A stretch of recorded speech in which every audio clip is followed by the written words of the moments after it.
Welcome into another edition of the Going Deep podcast. I'm your host, Kevin Masseri, here with Mike Bunt. We're going to go over, is Josh Allen competitive with Patrick Mahomes? Is he the number 2 quarterback in the AFC and in the NFL in general? We're going to go over that and rank the AFC and more coming at you at the Going Deep podcast. Josh Allen looking deep, going deep.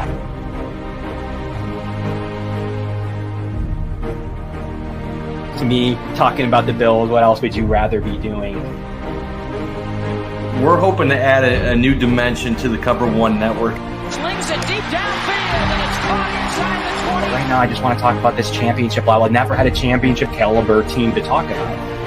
I want to focus more on the storylines each week. What are the big stories going on with the Bills? What are thoughts, commentary? How do these things impact Buffalo? Deep drop.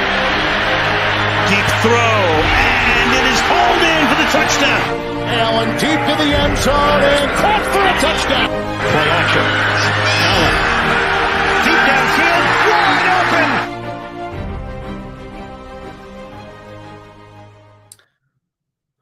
Wow. Welcome back to a beautiful June edition of the Going Deep podcast. As always, I'm your host, Kevin Masseri, and we'll be talking through the AFC with Mike Bunt. Mike, how you feeling today on this beautiful Tuesday in June?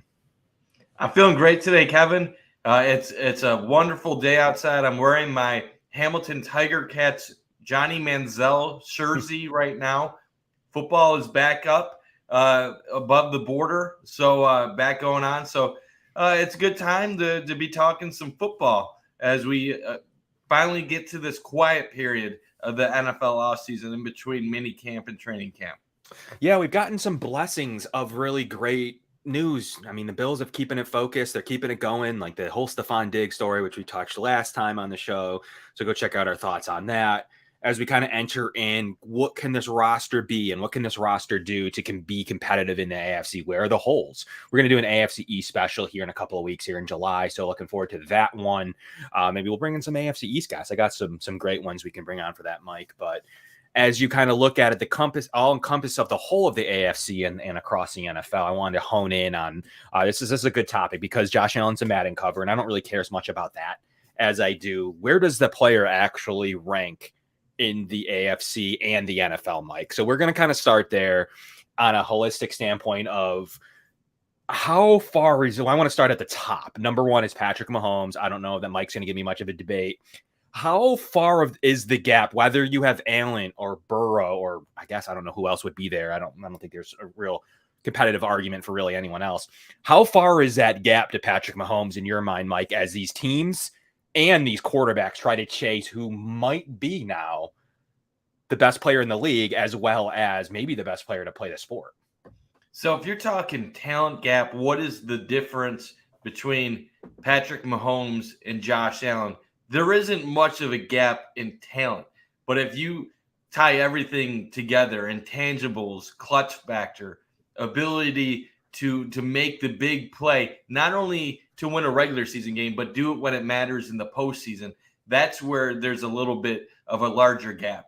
I would say right now it's Pat Mahomes, I'm trying to get my hands right here, and then everybody else, even Burrow, Allen, a bit beneath him, just because talking about one quarterback with 2 Super Bowls in his first 5 years, 3 Super Bowl appearances.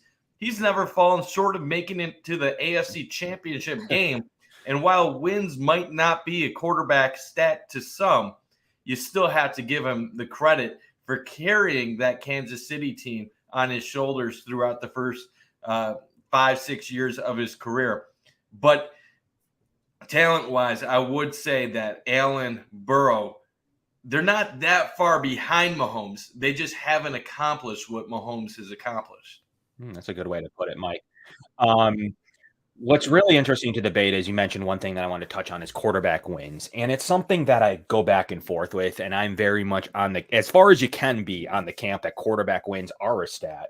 I don't believe that these teams from Mahomes to Allen to Burrow are as good without their 3 quarterbacks. And then you can further down the line. I think that wins can even out in terms of the talent level of a roster. I think there's good coaching that can be involved. I don't think it's all encompassing. I don't think it's an absolute, but I do believe on the most part that wins do factor in as a quarterback stat, because I just don't have a great argument that the Bills and the Chiefs, that their rosters would be the same with a 26th ranked quarterback in the league. So that's always something that I struggle with, thinking that it's not a tangible stat, I believe, but I think that it's more of an intangible stat, where as an analytical guy myself, the one thing that I use for an eye test stat is the quarterbacks. It's how good is Cincinnati with Colt McCoy? How good is Cincinnati with Brandon Allen? I don't think very good. How good is even this talented Bills roster if Kyle Allen is to play for 16, 17 games? I don't know. So that's really where I kind of struggle with it not being a quarterback stat, because I don't know what is the level that Josh Allen wore. So baseball uses WAR, Mike. A lot of sports are starting to go to that. What is the wins above replacement for a player like Josh Allen? Like, what do you think, Mike? What do you think, for Josh Allen? How many wins does just putting Josh Allen on the field give you as compared to an average quarterback and then a below average quarterback like Kyle Allen? What would you say? Like, you talking 7? You talking not? How many wins does Josh Allen playing at full strength give you? That's a tough one, and I don't have any stats to back up a number. I would guess it would be around probably 5-6 wins. You take Allen out, the Bills are maybe closer to a 500 team, because you're still talking about a team that has had the number 1 ranked defense 2 years ago. In analytics, had a top 3 DVOA last year. So you would figure if you had an average quarterback in that team system, you would still win 8-9 games. And maybe if you had a slightly above average quarterback, you could still maybe get to double digits. But I've always somewhat agreed with you, Kevin. Like, obviously, if you don't have the superstar quarterback, you're not winning nearly as many games. So I get why you say that wins do have to have something to do with the quarterback, whether or not you call it a quarterback stat or not. It's arguing over semantics, but obviously you need a good quarterback to win in the NFL. I just don't understand the argument. Like, I get like practically like why you could consider it not a QB stat, but then in my mind I go back to how good would some of these top AFC teams be? How about the Jets is a good example. We'll see. Like, we heard about the Jets forever. Like, if they only had a quarterback, they have this best defense. They have, Garrett Wilson. They have Breece Hall coming back. They have, now Allen Lazard and some of the Green Bay supporting cast members in New York. But what would you with Mike White? They're probably still 8-9. The best way of looking at it is this: the people that will say it's wins aren't a quarterback stat, they'll point to you. They'll point to Trent Dilfer winning a Super Bowl with the Ravens. They'll point to some of the greater defensive teams that have won, or teams that relied on a run game back in the day before passing was at the premium that it is now.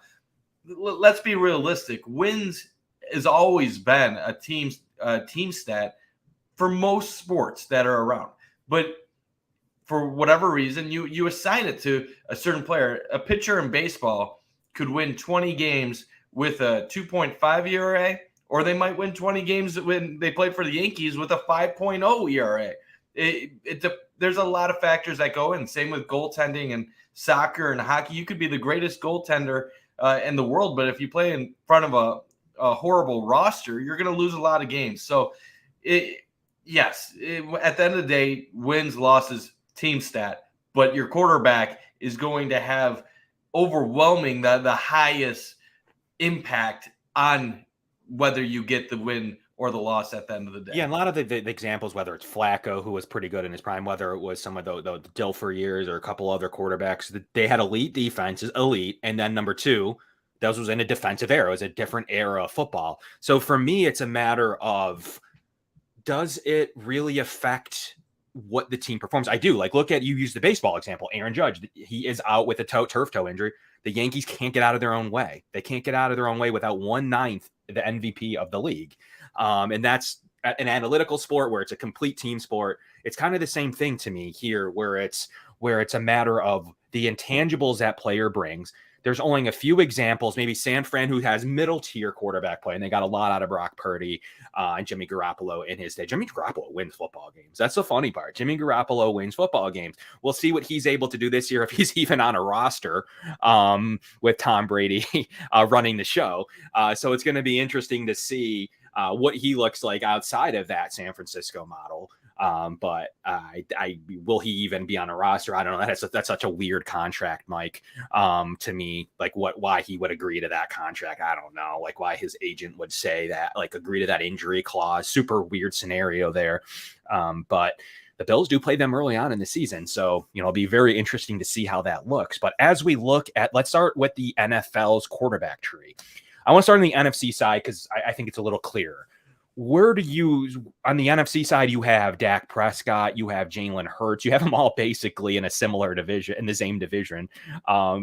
Is there really anyone that threatens the top 7 AFC quarterbacks? I mean, Hurts. What's your outlook on the NFC quarterback picture? Because if I was an NFC, or if I was a player looking to go somewhere, I would look at the NFC as an easy path to the Super Bowl because of the quarterback talent. Yeah, let's not spend too much on the NFC just because of how weak it is overall at quarterback. There's only 2 quarterbacks I really would consider near the top group of guys. That'd be Jalen Hurts and Dak Prescott. Outside of that, you really don't have much. Daniel Jones, congrats to him on getting paid, but he's not in the conversation.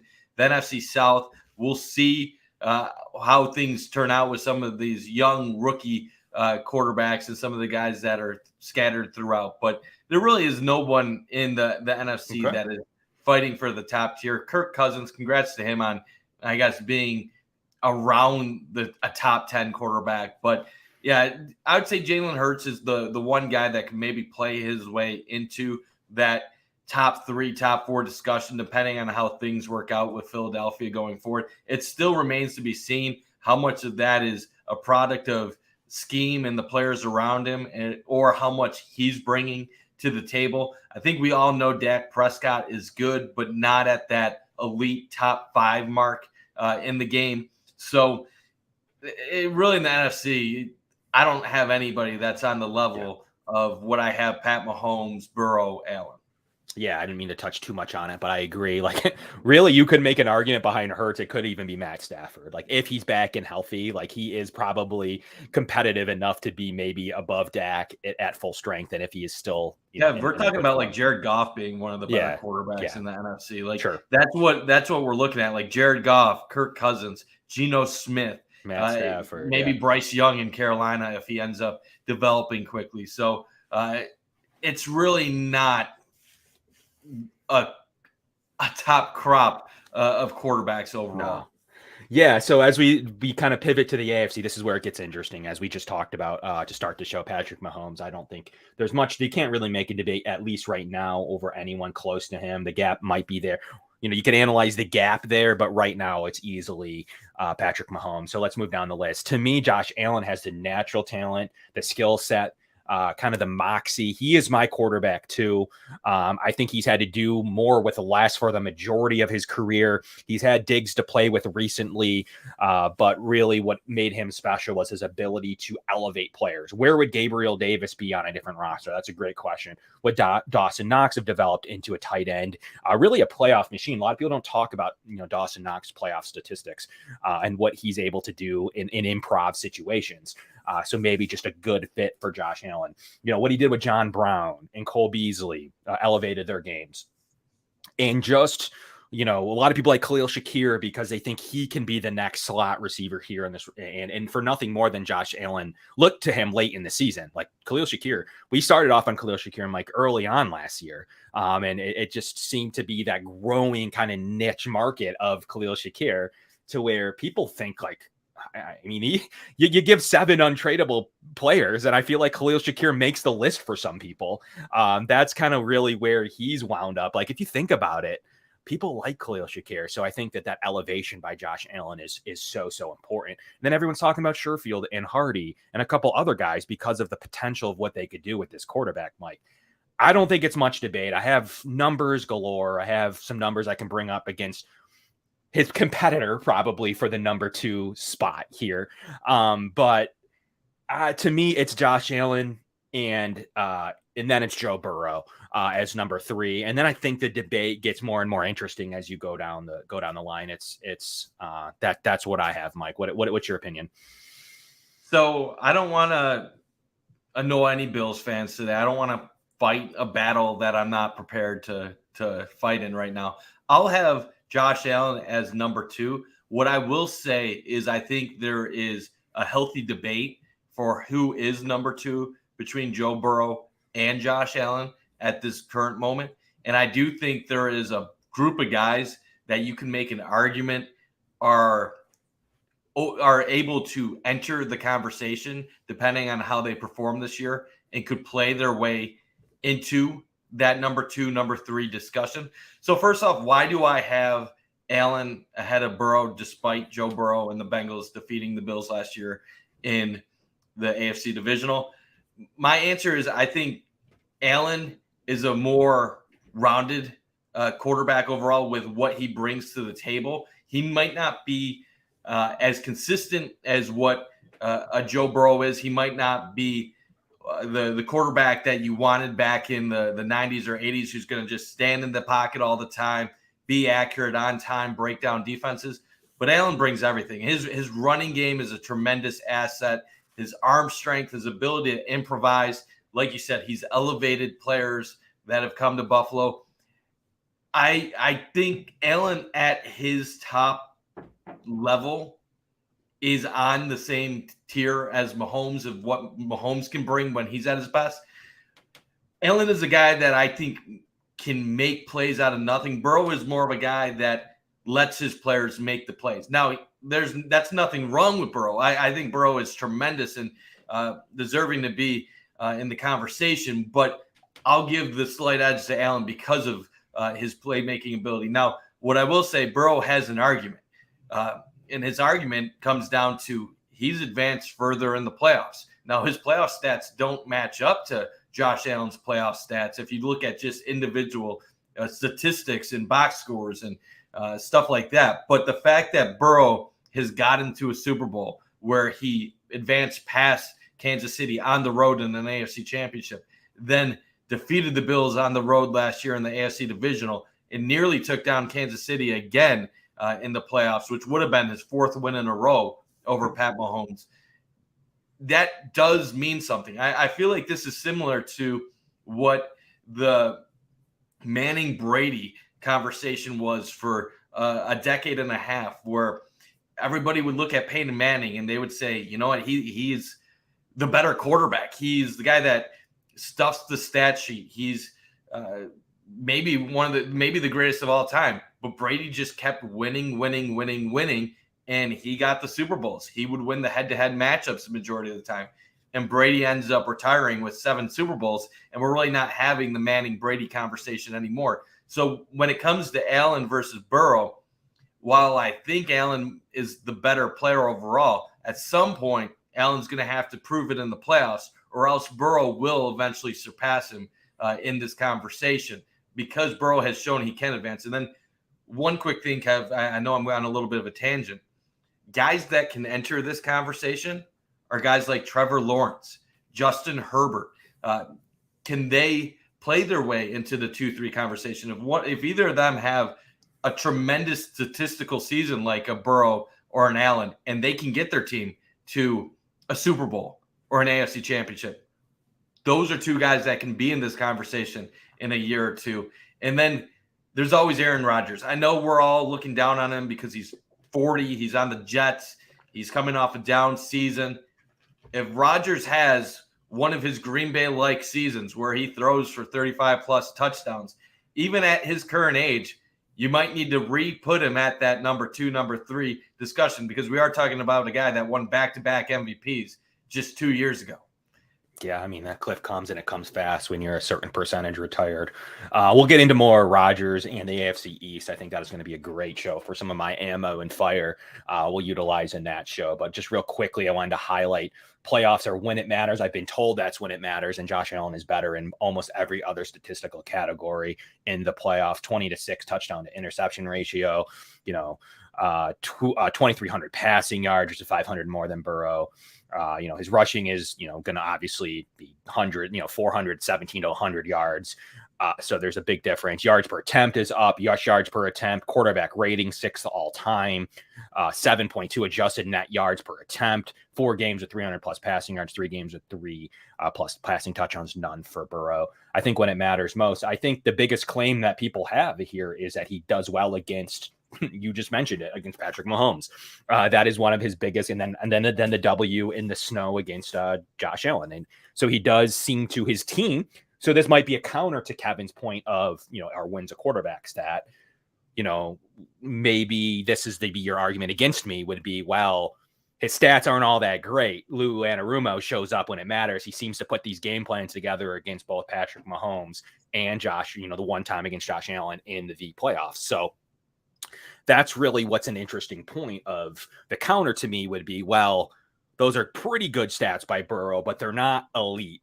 They're not elite as some others so far. So a lot of one-score game wins, a lot of field goal by Evan McPherson 2 years ago, a lot of fumble recoveries, a few turnovers, some ball luck with some of the statistics, but ultimately, well-coached defense. I had to see it firsthand from Lou Anarumo. What he was able to do was impressive against both Mahomes and Josh Allen. And Burrow does enough, and he's solid, and his completion percentage is really good, and he's a competitor. But Mike, I have Josh Allen 2, Joe Burrow 3. I'm a Justin Herbert fan, but he does need to win when it matters the most. He does have too many faults. I like his game. I think he's solid. I think he's a really good player. He disappears. He went like 4 games in a row, 4 or 5, without scoring a passing touchdown. It was something crazy. I need to see more consistency with some premier weapons. He's got a premier running back. I need to see a little bit more from him in crunch time from Herbert. And then that game against the Jags, like that's not going to do you any favors with me. For me putting you number 4, he's got to show up a little bit more. But and then, so number 5 is Hurts for me. I think Hurts is when ticking. Hurts is really good. He's tough to stop. And with that offensive line and the things he does have, those offensive weapons, that offensive line, Hurts to me is my 5 spot. So that's kind of how it shakes out for me. And I think what's really important about, the AFC in general, is this the best roster Josh Allen's had? We've talked about this a couple of weeks ago now. And, as I look at the roster more and I break it down and what Dalton Kincaid can be, Dawson Knox is okay off of that little minor tweak he had last week. You have the receivers. I do believe Hardy's an upgrade. I do believe Sherfield's an upgrade to Kumaro. I do believe that and you're coming back with another year of Shakir. Like, I do believe, and then obviously, you have Diggs and Davis. I do believe that you're elevated, you're upgraded everywhere across the board. Your guard spots are upgraded. Your tackle spot, we'll see if Spencer Brown is playing better. It's all interior was one of their biggest weaknesses, and that is, hopefully corrected. And then we'll see what the running back game looks like, which, definitely has some talent on it as well. Different style of player. Mike, and then that defense, you're bringing back a Von Miller, and you're getting a pass rush in Leonard Floyd, and your safety plays healthy. Your corners are healthy, both Elam and White. I mean, it's an interesting debate whether those players now, will they elevate Josh to be more in Patrick Mahomes' category? What's your opinion on that? Yeah, I don't think it really is a debate. This is the most talented roster that the Bills have had since Josh Allen became their quarterback. So I know I phrased the show today, has Buffalo narrowed the gap between themselves and Kansas City and Cincinnati? And Spin, I noticed that you made the point Cincinnati might have narrowed the gap with Buffalo. Well, the fact is, even though the Bills have been tremendous in the regular season and they've been atop the analytics and all the DVOAs and metrics and stuff like that, Cincinnati and Kansas City are the 2 teams that have played for the AFC Championship the last 2 years. That's what matters. In the early 90s, when the Bills went to 4 straight Super Bowls, we don't look back now and talk about how at the very end they were a middle of the pack analytic metric team and how they had to use a wild card in order to get there. We talk about how they still were getting to the Super Bowl. So it doesn't matter that the Bills have had better regular seasons than Cincinnati the past 2 seasons. Cincinnati has gotten to a point that the Bills haven't gotten to. So the Bills are still looking to narrow that gap. And quite frankly, there is a gap that started this offseason. And even Kansas City, I saw a comment responding earlier. While the Bills have won 2 of their last 3 against Kansas City, the Bills have beaten them on the road 2 straight years. And that if they were to play again, maybe the Bills would have won the contest. Well, here's the thing. Even though the Bills have shown that they can compete with Kansas City and that maybe there isn't a talent gap on paper, Kansas City has 2 Super Bowls to brag about over the last 5 years. They've been to it 3 times. They've been to 5 AFC championships. So whether we're talking about a gap on talent or a gap of success in the playoffs, there still is a perceived gap. And I don't think it's as big as what many people or in the national media might be talking about. But at some point, the Bills have to, if they are this great or this amazing roster that we keep alluding to, they have to have that come to the table when it matters. So how do I look at this roster? I think they absolutely have narrowed the gap between them and KC and Cincinnati. The fact that they added Poona Ford will help the pass rush be able to be aggressive and be on the attack. When they take Daquan off the field, there shouldn't be a big drop-off in those situations. Daquan being off the field against Cincinnati just devastated the Bills from a run-stuffing ability and a pass rush in that game. They didn't have Von Miller at that contest. That makes a difference. Now they add a Leonard Floyd, who should help them get by for a little bit until Von Miller does come back if he misses time. The fact that your D-line, you have a lot more confidence overall, that you have the guys that maybe you can sustain an injury here or there over the course of 17 games. So I think they narrowed the gap with the fact that their D-line is going to be stronger. The fact that you have Jordan Poyer healthy going into this season, Micah Hyde back on the field. You have Tre'Davious White. Now he's going to go into this year feeling more confident about where he is health-wise with his ACL and his knee after really just being thrown into it middle of last year. Kaiir Elam, another year in the system. You have Christian Benford, who knows where his role is going to be. But yes, I think the gap is narrowing. And then you look on the offensive side of the ball, adding a big slack guy like Dalton Kincaid, improving the offensive line, bringing some more versatility to the running back room. The gap is not what it was. The issue, I think, in the long run, Kev, is the gap narrowed between the Bills and the Chiefs and the Bengals, but has the gap narrowed between the Bills and all the other teams aiming at the Bills, Kansas City, and Cincinnati? Because now you have other teams in your division that are capable of giving you ball games every time you play them. You have other teams in your conference that have the ability to be competitive with you, even if they're not going to make the playoffs. The AFC is absolutely loaded right now. So if I'm looking at teams 1 through 12, yes, the gap has been narrowed for almost everyone because when the Bills play the Jets, we already know the Jets have a great defense, but Aaron Rodgers makes them a difficult team. Whether they're a Super Bowl contender or an 8-9 win team, they are more difficult now going into this season. Miami with Tua and the weapons that they had, having Jalen Ramsey, we can make all the jokes about him being burnt toast and getting older and not being the same guy he used to be. Miami has playmakers on the defensive side of the ball, and they have the quickest wideouts in the game in Tyreek Hill and Jalen Waddle. They've narrowed the gap with the Bills.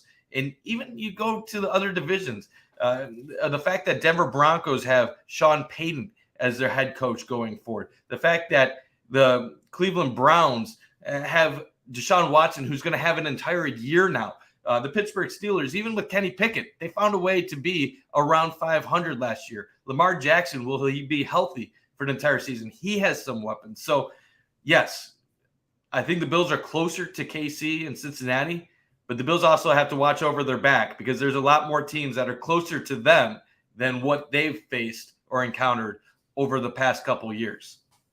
Yeah, and one thing I had to bring up is I always like a starting point, and Mike Clay does this, and I disagree with a lot of what he says, but it's very interesting for having a tough schedule. The Bills are supposed to be 50% or greater to win all but one game, the road Kansas City game. So that's what's pretty interesting to me is that by Mike Clay's analytics and odds and what he crunches, he believes the Bills only lose one game, even though his projected win total is 11.6. So it's interesting. 29th strength of schedule here by him. Unit grades are always very interesting to me. The second overall defense, third overall in the league, ninth overall offense. By his units. Obviously, he has the Bills' defense is very strong, probably with the addition of Leonard Floyd. He has under 4 games, 6 sacks, Greg Rousseau 7, Vaughn down to 5. So I'm not sure exactly how many games he has Vaughn playing, but he only has him recording 5 sacks. He has Puna 4, Tim Settle, Jordan Phillips, Daquan Jones, Ed Oliver in there with meaningful statistics each. He has Josh going for 4,400 yards and 32 touchdowns. And he does have James Cook leading the way on the ground with 688 yards and 4 touchdowns, and Damian Harris right there, basically neck and neck with him. He has Dalton Kincaid 500 yards and 4 touchdowns, which seems probably accurate. It doesn't seem too rough. And he has the Bills in great shape in a majority of games. I mean, if you look at the start of the season all the way to that Cincinnati game, the Bills have the makings to go 8-0. That's what's in. They may drop one in there. Maybe it's the Miami game, but 8-0. Like for as hard as this schedule starts, to get your big bearings and be 7-1, 8-0, even 6-2 at the worst, is a really good place to start as you get into the meat and potatoes of the schedule. Cincinnati, Denver, Jets, Philly, KC, Dallas, Chargers, New England, Miami. Outside of maybe a softer New England landing spot, if you want to call them that.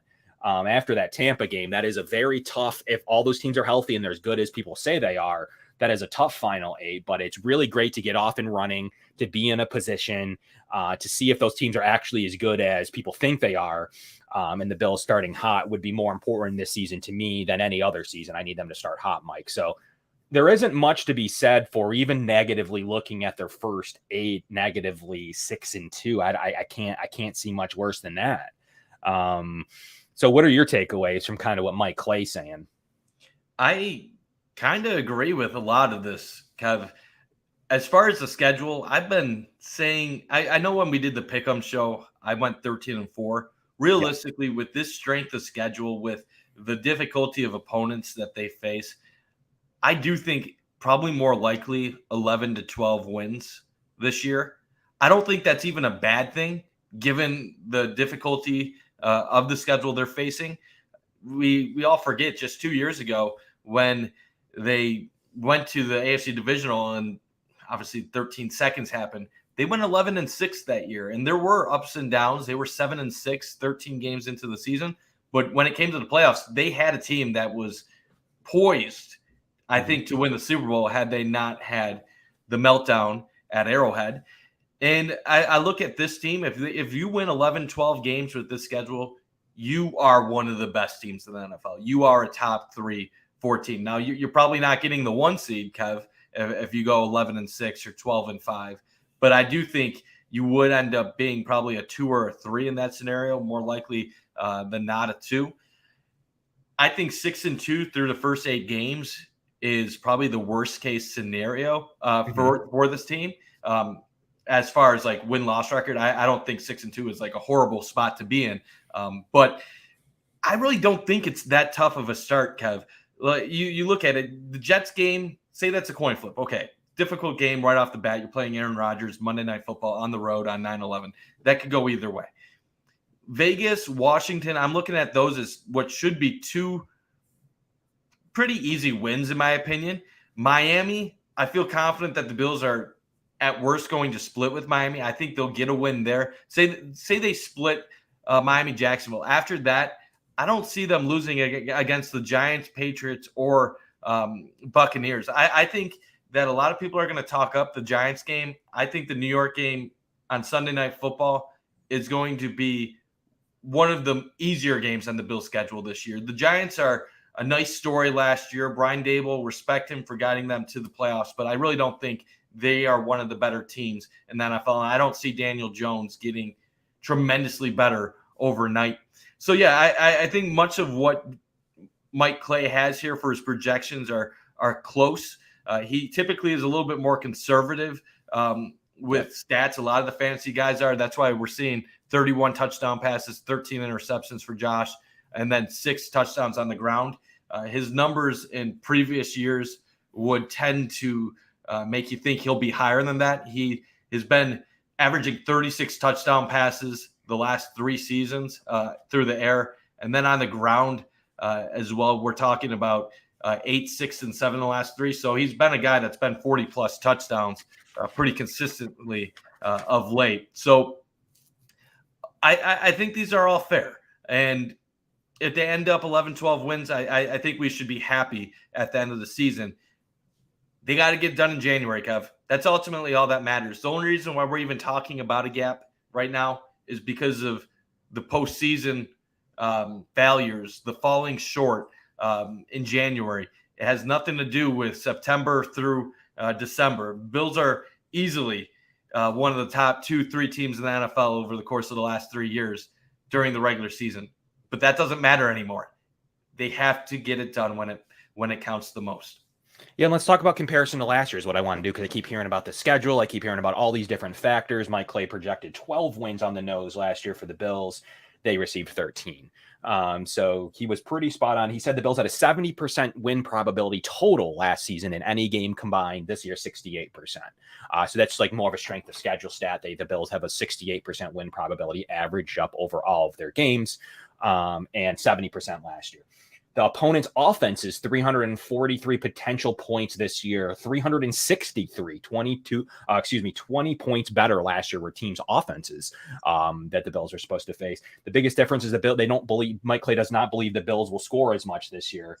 Thought they had 465 points last year, 437 this year. So their offense is going to be 20 points worse this season. The strength of schedule last year wasn't easy. It was still 17th in the league. It wasn't number one. It wasn't the easiest strength of schedule by any stretch. DBs this year, team stat rankings 4th, last year 6th. Completions total, both net last year 9th, 8th this year. Touchdowns allowed, 4th best in the league, 5th best last year.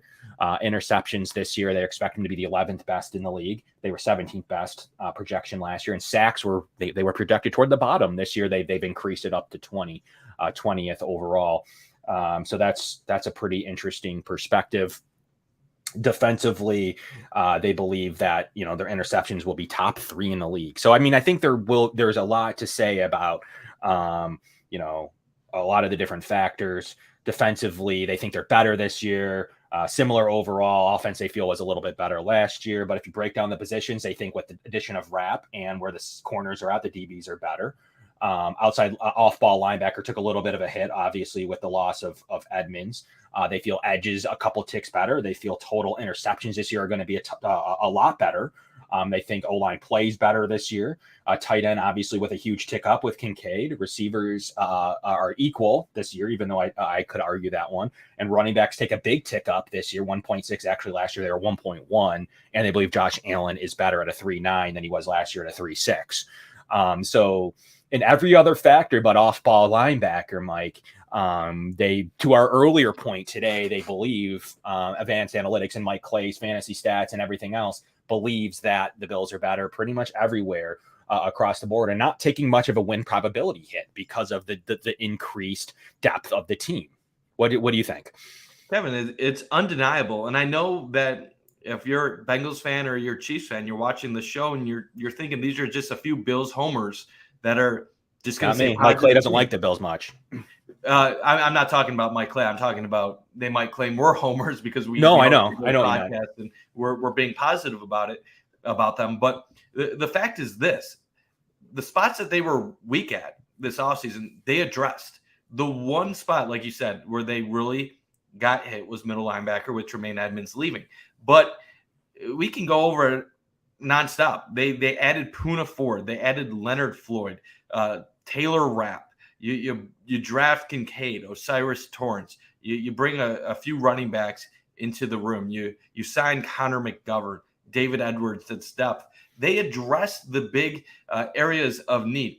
Now, running back being a 1.6, how big of a deal really is that being one of the perceived weaknesses? I don't think that's really a worry at all. James Cook is not going to be graded super high based off of an average rookie season where he didn't really get the ball much in the early parts of the year. We'll see what James Cook is this year. Damian Harris is decent depth. Latavius Murray, we'll see if he's part of the plans or not as the regular season goes on. But the Bills are a pass-heavy team to begin with. So I don't think the running back score being that low is really something to be concerned about. Wide receiver at 1.6, a lot of fans are going to be upset about that because there's a lot of Bills fans that are high on guys like you said, Khalil Shakir, Deontay Hardy, Trent Sherfield. But I think 1.6 is fair.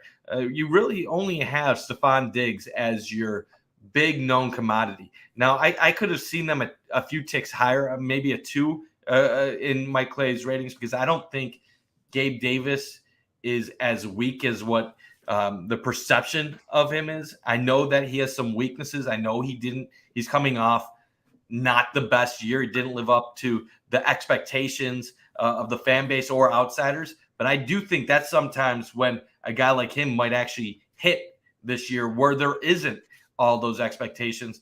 Khalil Shakir, he's going to have to prove himself. I do think he has potential, but there's a reason why he wasn't seeing the field last year more. And Deontay Hardy might be one of those surprise under the radar guys that fantasy gurus and outsiders aren't really speaking about at the current moment that might come in and play at a decent level. And obviously Dalton Kincaid, he's labeled a tight end. We're going to see him in the slot a lot. Correct. He's going to put up numbers. And I think both him and Knox are going to have solid years. But when you look at the defensive side of things, Kevin, look at all that green in the unit grades. Yep. It's insane. Like the fact that you go too deep at D tackle, D end, you bring back 2 all-pro players that are going to be full-time in your secondary. Like you think about it, this team alone, you think about the defense alone, how many former all-pro players are on this defense? You have 2 safeties, you have Trey, you have Matt Milano, and then obviously Von Miller. You have 5 former all-pro players on this defense alone. And granted, they're not all at that same level, and there are some injury concerns and how will people be performing as they get older. But the lack of talent is not a question on this defense. Now, I do think the sack totals will be higher than 39, just because I think adding a guy like Poona Ford will help basically shut down that interior, allowing the guys on the outside to go to work and clean things up. So I do think 39 is going to be lower. Last year, we went into the season that the goal was that we set was 50 for the over-under. And at one point early in the year, it looked like they had a chance. And then once Von went out, things really slowed down from the pass rush. But I do think they'll go over 39.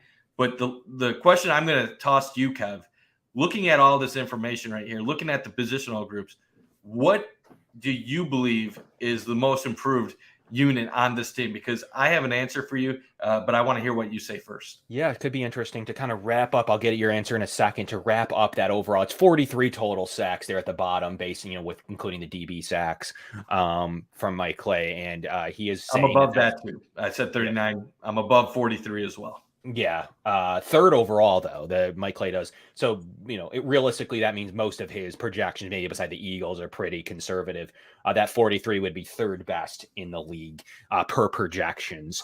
I think what's really interestingly an upgrade, Mike, I mean, if Mike Clay says, I'm going to answer it in Mike Clay's terms, he says defensive tackle is the biggest, interior is the biggest upgrade to the roster. He has them up 1 point, a whole 1.2 upgrade at the defensive interior position.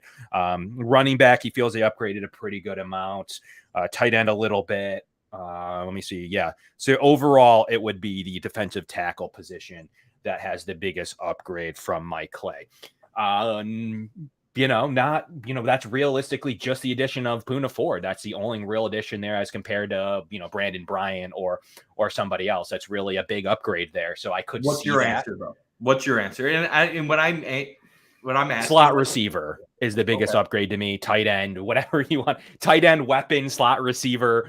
I do think him giving him a 1.6 and only a slight tick up at tight end isn't enough of an upgrade for what actually happened at the slot. I mean, assuming because you lost Isaiah McKenzie to score down your receivers is an interesting proposition.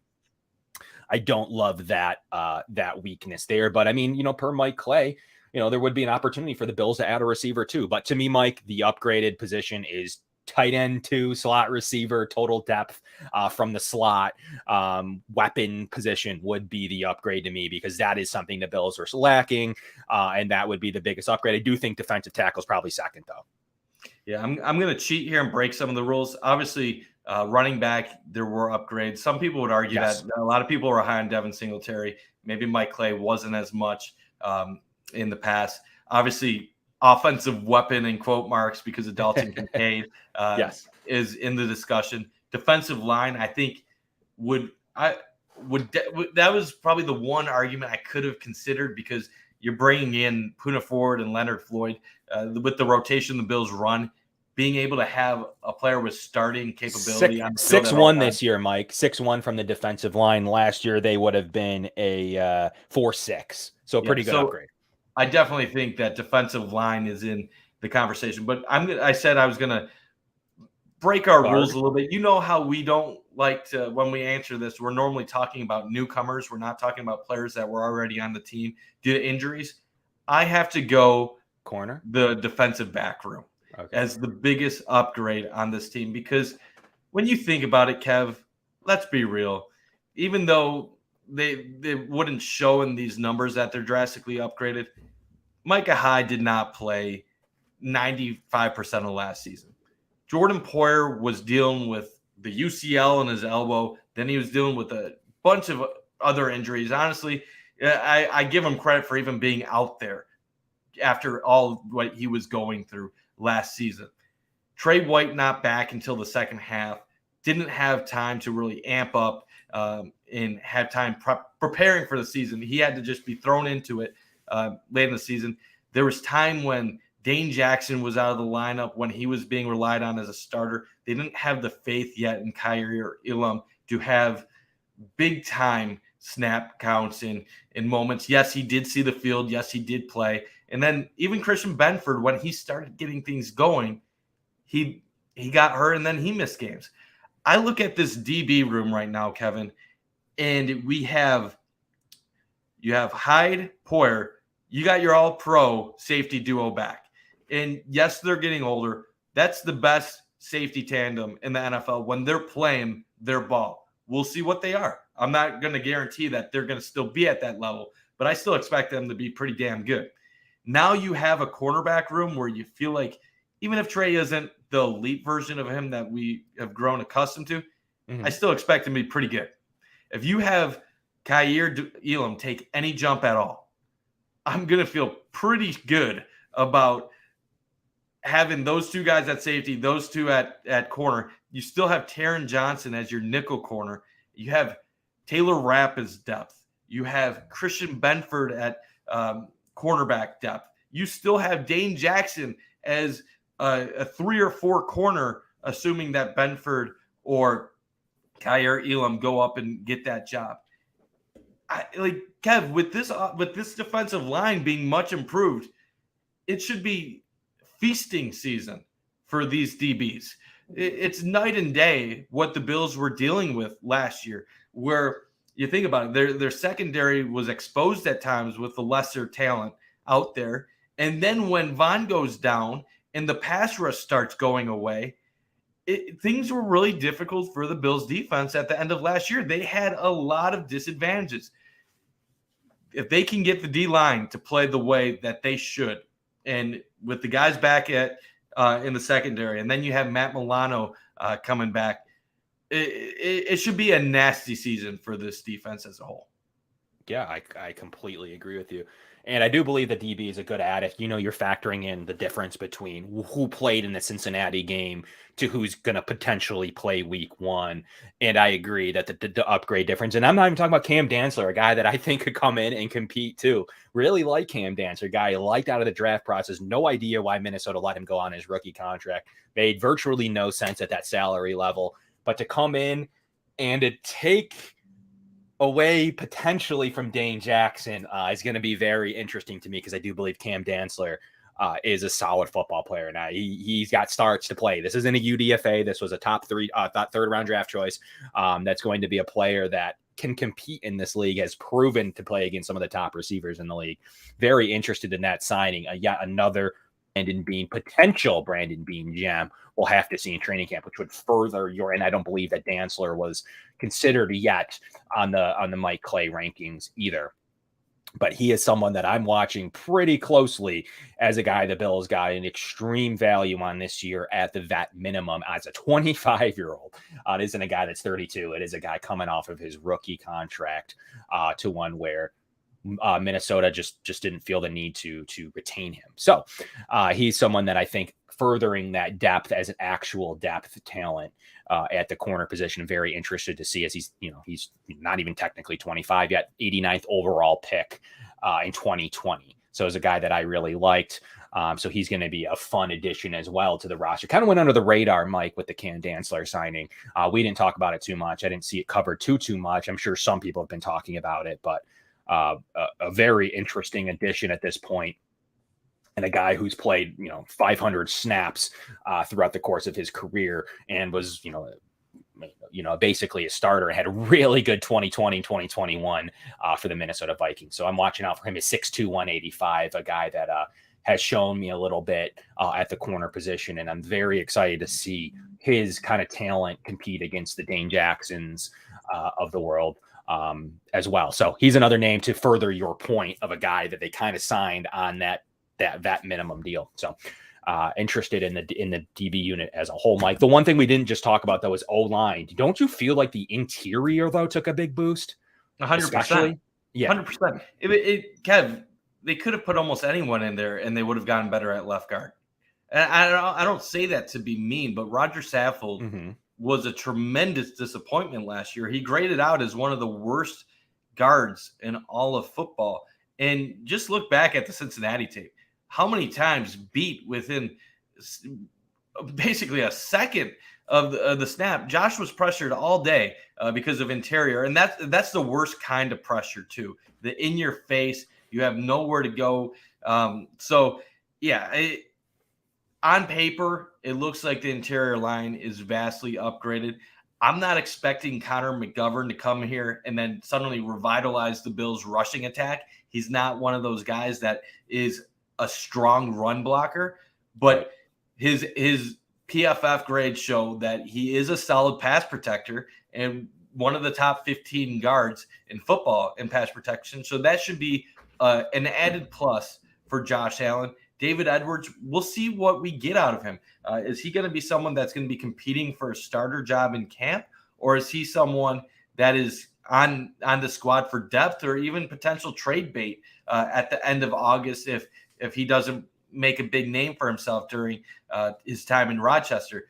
Edwards, though, before his concussion issues in LA with the Rams in recent years, he was a solid starter there. He was actually a decent run blocker, brings something to the table. And then obviously Osiris Torrance, for him to fall to the second round, feels like the Bills got lucky there, Kev. I know early in the draft process, a lot of people were mocking him to the Bills in the first round. And for the Bills to have a chance to bring in a guy like that in the late 50s and potentially slot him into the starting lineup, depending on how things go, that'll be a nice addition. I know that Ryan Bates isn't probably going to just give the job to Osiris Torrance. He's going to want to keep the position. It's one of ththose things where does Bates's versatility overall, where he can slot in at other positions, hurt him in this situation? Because if another guy goes down, he can switch and easily be the sixth man on the line. So it's going to be really interesting how this all goes down. There's going to be some good battles and on the line, and it's going to be fun this training camp to see all these new guys and new faces, which is a pleasant surprise after going into the offseason with very little salary cap space and resources to really go out and make major splashes. Yeah, the guard improvement was one I thought maybe you were going to go with in your selection because I do believe it's with Bates being a versatile six offensive lineman now over Van Roten, and now you have Osiris Torrance, a guy that, if anything, his biggest knock was that he is a good right guard, was basically his knock that, he's not going to play center, right tackle, left tackle, Nick Broker style or Ryan Bates style. He's going to be just a good right guard. And that's what the Bills needed, was a good right guard. Move Bates to the 6, playing basically all the backup spots, and then plug in your guy you designated as one of the best pass blockers in the league, and Connor McGovern. It's much better. It's just is an upgrade. Outside of injuries, we're not going to factor injuries in any of our discussions, but outside of injuries, it's much. And even if there is one, Bates is the one that plugs in anyways. So it's much better. The concern would be right tackle. If you put Osiris Torrance as your starting right guard, you're putting a rookie next to your weakest link on the offensive line, or perceived weakest link. Maybe it bumps him, though. We always look at that as a negative, but maybe his play and steadiness will bump him in this case. We'll have to see. Yeah. Aaron Quinn had a tweet earlier today where he said one of the biggest stories of this Bills offseason that really hasn't been asked or really talked about recently is, why did the Bills not do more to address the right tackle position? Obviously, you go into the season with Spencer Brown, but there's really not much competition behind him. I know that they did make a few moves, Kev, but overall, we're not expecting any of those guys to really push Spencer Brown for the job. Theoretically, it could happen if Brown continues to play down. But I do think there's this big hope inside the Bills' offices that maybe the back issues and the injuries that Brown was going through last year was a big contributor to his poor performance on the field, and that being healthier, he will be able to step his game up to a higher level. Yeah, I'm confused because a lot of people were talking about right tackle. It's pretty much all I had to talk about up to the draft was what was going to happen at right tackle. And I don't think the board fell a certain way for them, especially with some of those tackles going off the board before the Bills picked, hence the guard being available there for them. The Matt Bergerons and et cetera were gone in the 30s. So to me, like, I think it was talked about a good amount. Spencer Brown was like one of the top 3 topics up until like May 1st that I had to talk about. Whether it was in Spaces or Twitter in general, friends and family, that was like the number one. So I'm not following no one's talking. I think that's like much. If a Bills talk comes up and it's not like receiver. At the current moment, obviously before the draft, yeah, that was the topic. I would say since the draft, people have moved because on. the team, including Cromer's bought, like, to answer that, the team's bought in on the right tackle. Like, I've talked to offensive linemen, and that's what it is. They have bought in on whether it's right or not. We don't know yet. But that's the answer, is that they're bought in on him. They think the back injury was a major factor. He couldn't set and plant and anchor, and it was a big issue. And they believe that him at his value and what he can do is going to be okay. And I'd argue they brought Brett Quisenberry, which isn't a huge move, but they brought in Shell, a guy that had started, and Miami's offensive line was better underneath Shell last year. It is another one of those Cam Dantzler or, we talk about Ford and we talk about Rapp, but, ones that, more recent ones were Shell and Dantzler. And I think that Shell is one of those factors of, like, could silently be the 6th offensive lineman on this team. Him and Bates could be battling for that. I think that Shell was a really solid presence in Miami, and the Miami offensive line scored well with him playing. So I think that is a move they made. I'm not sure exactly. There's nothing to say that, yes, they didn't take a tackle in the 1st or 2nd round. That's like completely true. But outside of that, like, I don't know what else they were really supposed to do. And then obviously didn't designate that as important enough in the 4th. They didn't have a 4th in the 5th round where they only took shorter.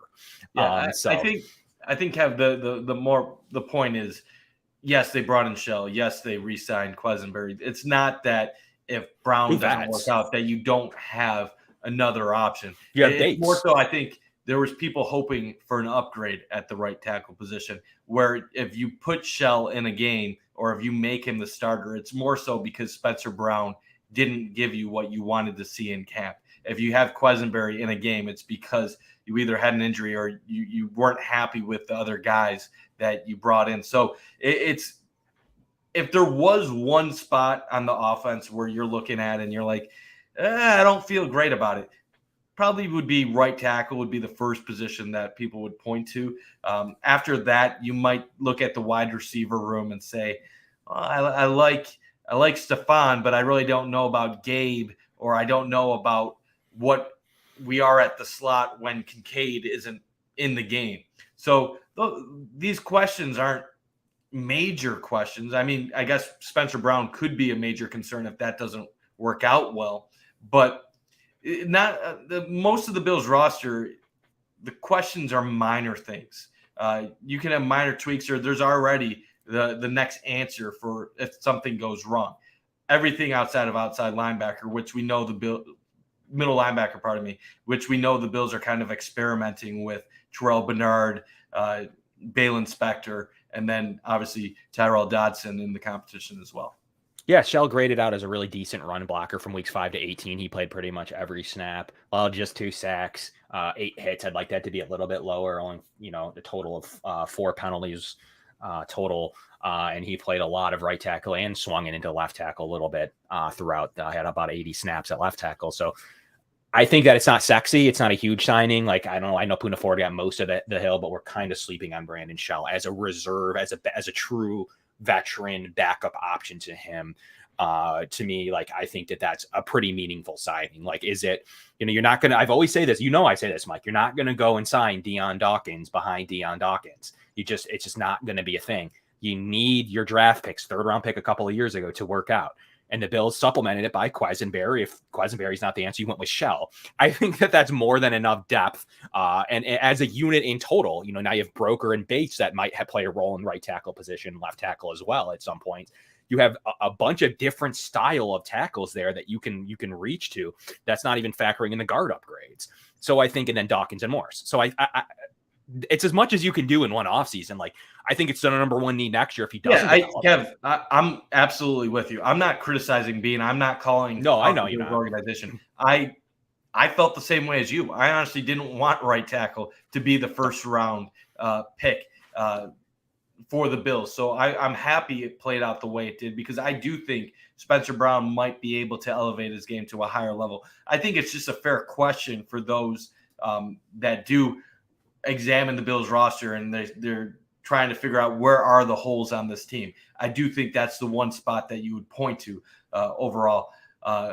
Not saying I disagree with it. You only have so many resources to address the holes on your team. And if middle linebacker and right tackle are the 2 biggest holes on this roster, and you feel somewhat decent about what you have at right tackle still, then I'm not going to be that critical or that upset. Right. I look at the whole rest of the roster, and I'm saying you could probably get by with Tyrell Dodson, Bernard, or Spector at middle linebacker for a season with the rest of the guys you have surrounding him. And at right tackle, if it doesn't work out, there is some insurance options. So he did what he had. Brandon Bean did what he had to do. He got some answers, and you just got to hope that it doesn't become a problem.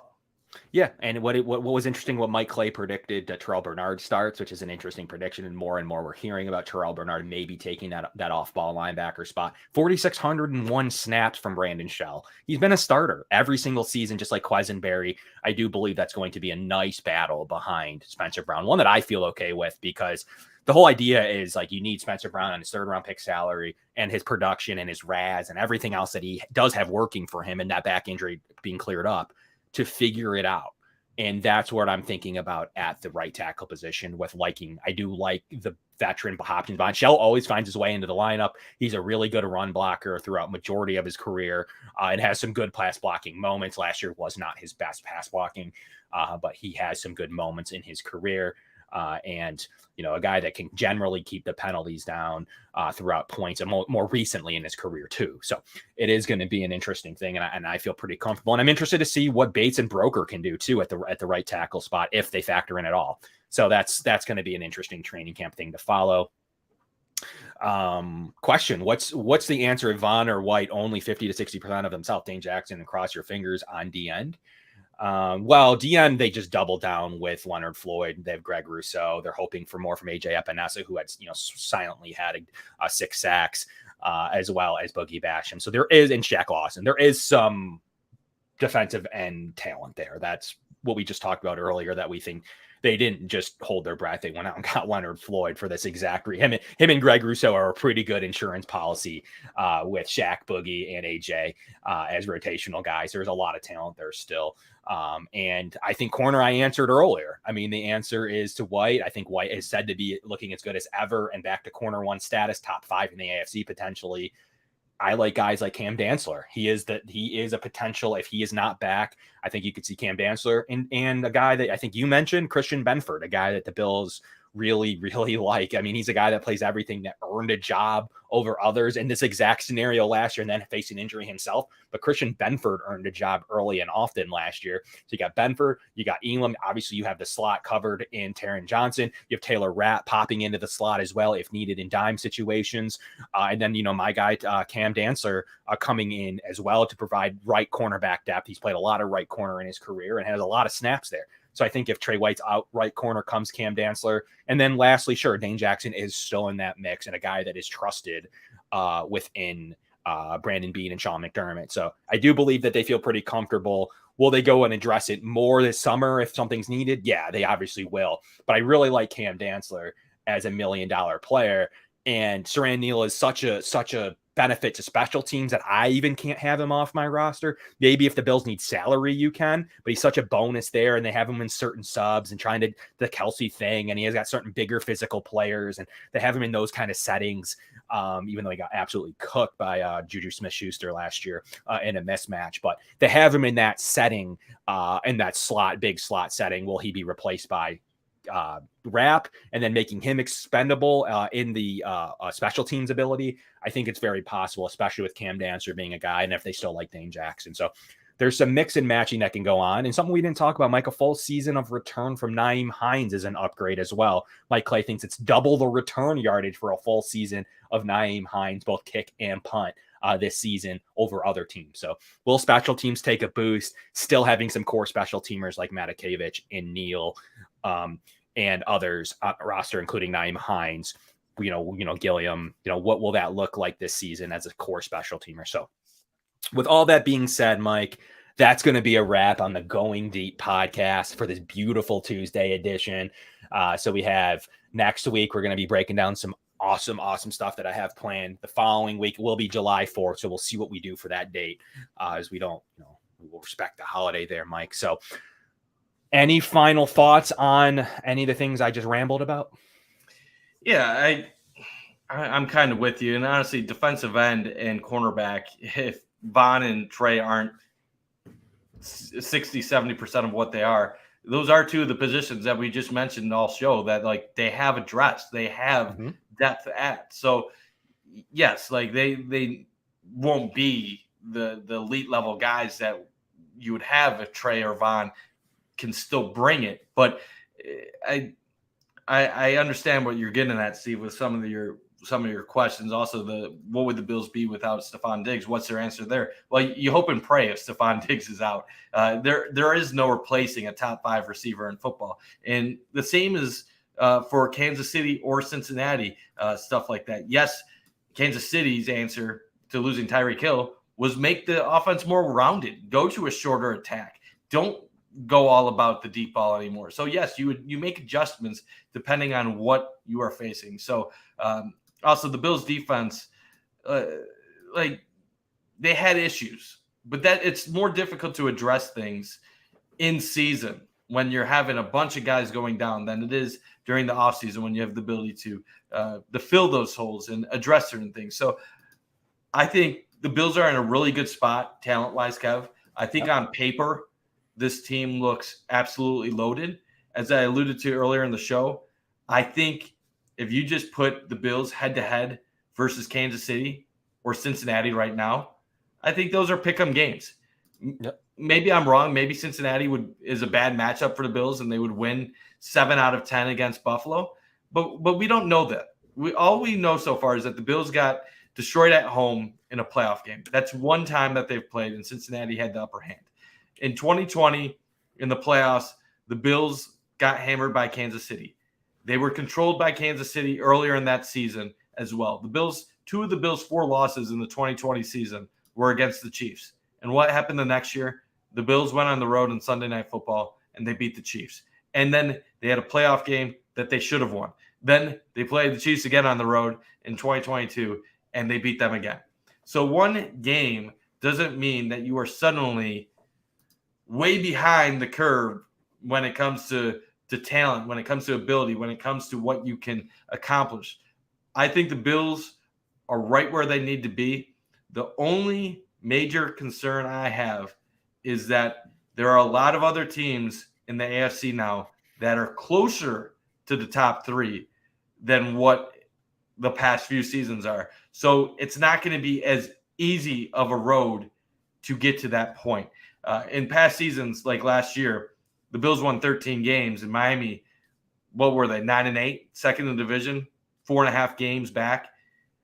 The days of the Bills just cruising to a division title or being able to safely say, yeah, this is their division, they're going for the 1 seed. I don't think that's going to be the situation this year where they just cruise to an easy season. But overall, I trust the talent, and I think when push comes to shove, this team is going to be ready, and they're going to be a Super Bowl contender in January and February. They just have to capitalize, and they have to cut the crap, Kev. They have to cut the crap in the important moments, because we've seen for 3 seasons in a row that they are one of the best teams in football during the regular season. That means something. Carry it over. Okay, fair enough. Well, will we carry it over? That and more next week on the Going Deep podcast, 7 o'clock right here. Tune into Kyrie Elam tomorrow, by the way. Kyrie Elam on the film room with Ant and Eric going through some great stuff. So make sure you turn that on. That's going to be a good one. See what we're talking about here at Corner. Let's hear from Kyrie himself on certain plays and what he expects in the future. That's going to be an action-packed show. So make sure you tune in tomorrow to that edition from the Cover One Podcast Network. But we're pretty excited. The summer's here. Training camp's coming. We're going to do some great crossover content to end of next month. So make sure you tune into everything that the network's doing as always. But please smash the like button. That would be very meaningful to us. Smash it. And it lets us create great content for you. So that'll be a wrap on this edition, the 66th edition of the Going Deep podcast. We appreciate everybody tuning into 66 straight weeks with Mike and myself. Going to get to 100 before we know it, Mike. But before that, we have a training camp to get to and much more. So make sure you tune in every weekend, Tuesday at 7 o'clock, and Kyrie Elam tomorrow here on the network. So from Kevin Masseri, Mike Bunt, this is a Going Deep podcast, and we will catch you all next week at 7. Josh Allen looking deep, going deep.